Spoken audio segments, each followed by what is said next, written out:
acting different on people on camera, and they acting different. What's up? Oh yeah, we're rolling.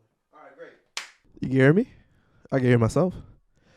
What's up, guys? Today is going to be a little bit of a serious note. I kind of want to dive into something real quick. So we just did an episode, one that included Taj and Josh. That's coming out soon. But I really wanted to talk to you guys because I kind of wanted to bring up this whole Draymond situation, what I think about it and what the future holds for the Warriors. I'm going to keep this short, 5 minutes, roughly. But I want to give you a breakdown. The Draymond situation, we all know what happened with the Draymond situation. We were sideline stories, NBA Buzz, Bleacher Report, TMZ.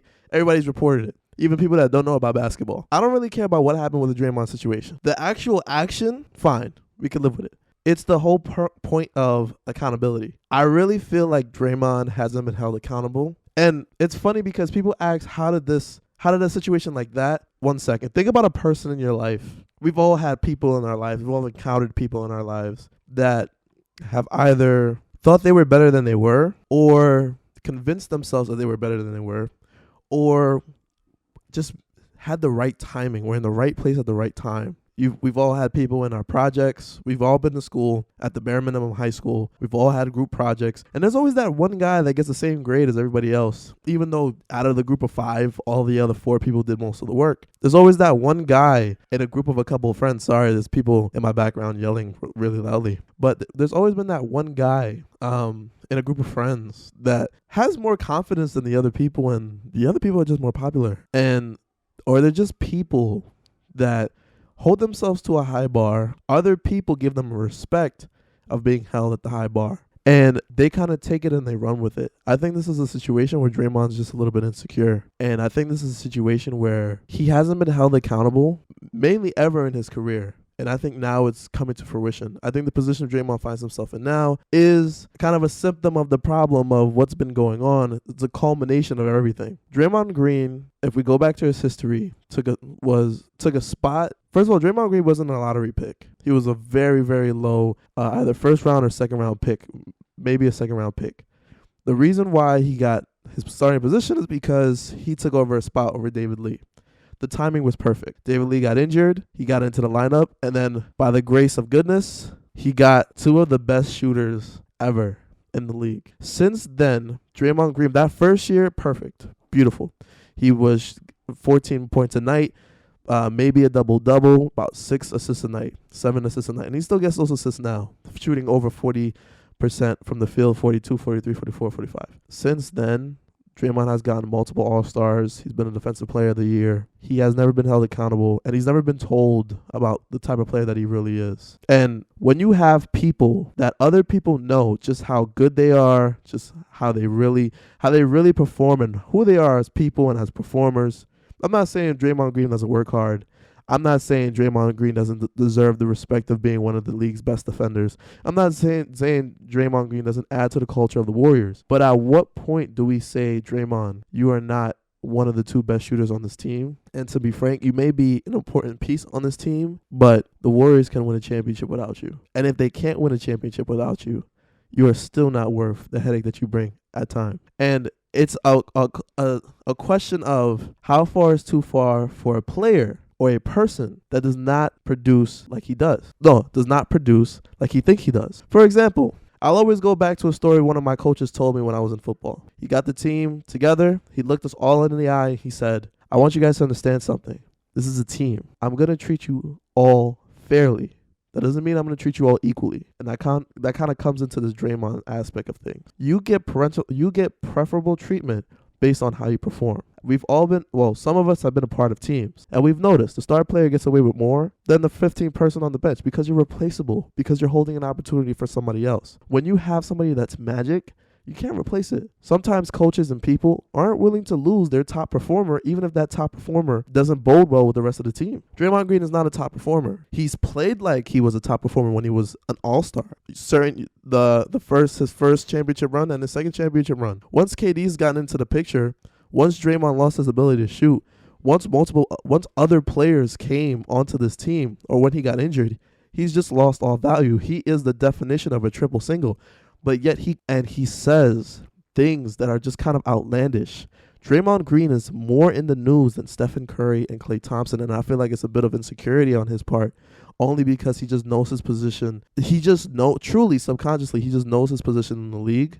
He just knows his position on the team, and I feel like he has to be the loudest person. He has the excuse of being the heart and the soul of a team, but realistically, the heart and the soul is on the team captain, Steph Curry. It's tolerable, yes, when you're aiding a team in order to win a championship, but we all know something to be true. Draymond Green isn't a reason why the Warriors won that championship over the summer. Over the summer. Stephen Curry is. He was the best player on the team, on the court. Andrew Wiggins was. Draymond Green had terrible games the first 2 games of the final. He wasn't the difference maker. Thank goodness he played well in the last 3 games. But that doesn't excuse his action. And when is Draymond going to be held accountable? How can you have a player put hands on another player? How can it be reported that you had 2 people that were aggressive to one another when it turns out only one person was the aggressor? When he putting your hands on Poole, I've been in a lot of disagreements and discussions with people. I've been angry at a lot of people before. I wanted to hit some of my closest people. I've never done it. And I've especially never done it to the point where I put my all into it. Look, I'm not saying that Draymond is a bad person. He's not. He made a mistake, but he should be held accountable to his mistake. Now, I don't know what being held accountable means, but it does not mean he gets to decide when he leaves and when he comes back to the team. It does not mean that he does not get in suspension. Initially reported, the Warriors never suspended Draymond, and to this day have not yet suspended Draymond. The only reason Draymond's not on the court for preseason is because he himself decided, or he was allowed to decide, that he was going to take time away from the team. He also said that he was going to take time away in a couple weeks. What's in a couple weeks? The start of the NBA season. So there is a chance, a likely chance, that Draymond is going to start game 1 for the Warriors. If you want to avoid problems like this, I'm not saying you get rid of preferential treatment. What I am saying, though, is that you have to hold people accountable, even meet them where they're at.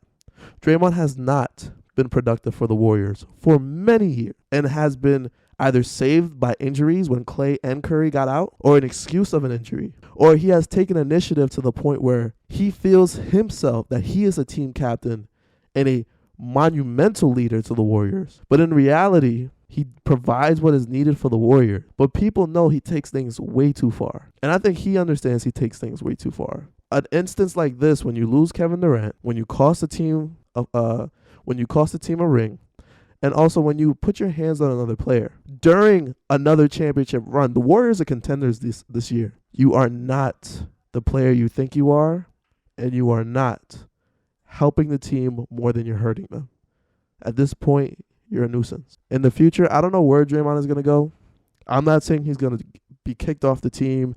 I'm not saying he's not going to get re-signed. But remember, when Draymond had issues with KD at the beginning of KD's last season with the Warriors, that was the storyline for the entire year. And unfortunately, unless Jordan Poole signs his contract October 17th at the contract extension deadline, that is also going to be a talking point for the entire year. How much is Draymond going to get paid? How much is Poole going to get paid?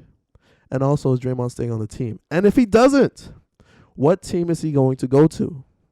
Draymond has perfectly set up the Warriors to fail, and if they do, this moment in time is going to be the reason why. It's going to be the only thing they talk about for an 82-game season, unless something worse happens, or unless they win a championship again and this gets swept under the rug. If I'm Draymond Green, I just think you come out and you just let people know that you know who you are. You are a great defensive body. You are a leader in the locker room. But in terms of being one of the 2 best players on the team, unfortunately, you're not that. And I'm not saying this is in competition with any other players, but you have to play your role. You can't do this to certain people. But that's all I want to leave you guys with. How long was that? 10 minutes, 12 minutes? Okay, I can edit that down to like 8.